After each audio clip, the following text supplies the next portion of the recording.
ఇంద్రజిత్ ఎవరో తెలుసా? రావణుని పెద్ద కుమారుడు. ఇతని అసలు పేరు మేఘనాథుడు. మరి ఇంద్రజిత్ అనే పేరు ఎలా వచ్చిందని మీకు అనుమానం ఉందా? మేఘనాథుడు మహేశ్వర క్రతువు చేశాడు. తండ్రితో తను కలిసి వెళ్ళి ఇంద్రుడితో యుద్ధానికి దిగాడు.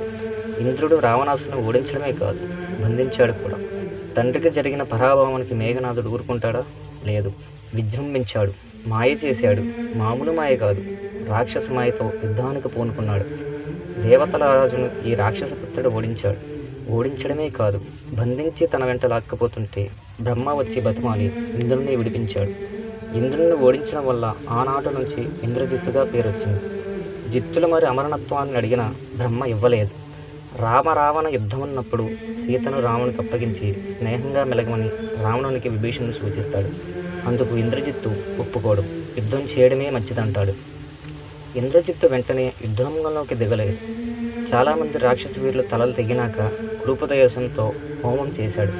హోమగుండం నుంచి బంగారు రథం వచ్చింది. ఆ బంగారు రథం ఎక్కి యుద్ధరంగానికి వచ్చాడు. మొదట అంగదుని చేతిలో ఓటమిని చవిచూసిన మాయతో, మంత్రాలతో, తంత్రాలతో వానర సైన్యాన్ని ఆటలాడించాడు.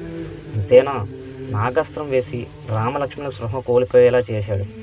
ఆంజనేయుడు తెచ్చిన ఔషధ మూలికలతో ఆయువు నిలుపుకున్నాక రామలక్ష్మణులు తిరిగి యుద్ధం చేయడంతో ఇంద్రజిత్తుకు ఎదురు నిలవడం కష్టమైపోయింది. దాంతో మాయాసీతను సృష్టించాడు. రామా, ఈ జానకిని ఖండిస్తున్నా చూడు అంటూ ఇంద్రజిత్తు మాయాసీతను కత్తితో ముక్కలు చేశాడు. నిజమేన అనుకుని రాముడు ఇంద్రజిత్తును కోరిన రీతిగా కలతకు గురయ్యాడు. ఇంద్రజిత్తు తన మయోపాయము పొందుతుందని అనుకున్నాడు. కానీ రామలక్ష్మణులకు నిజం తెలిసిపోయింది.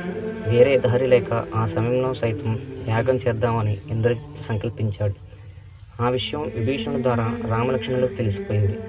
యాగం పూర్తయితే ఇంద్రజిత్తును ఓడించడం కష్టమని తెలిసి వెంటనే సంహరించాలని రామలక్ష్మణులు తలపోశారు. ఇంద్రజిత్తుడు ఎక్కడ ఉన్నది విభీషణుడు చెప్పేవాడు. యుద్ధం తీవ్రతరమైంది. రాక్షస సేనలు, వానర సేనలు ఒకరి మీద ఒకరు తలపడ్డారు. రామలక్ష్మణులు ఇంద్రజిత్తు దివ్యాస్త్రాలతో ఒకరి మీద ఒకరు రెచ్చిపడ్డారు. చివరకు ఇంద్రజిత్తు లక్ష్మణుని చేతిలో హతమయ్యాడు. ఏది ఏమైనా తండ్రికి తగ్గ తనయుడని పెంచుకున్న ఇంద్రజిత్తు పాత్రకు రామాయణంలో తనదైన ముద్ర ఉంది.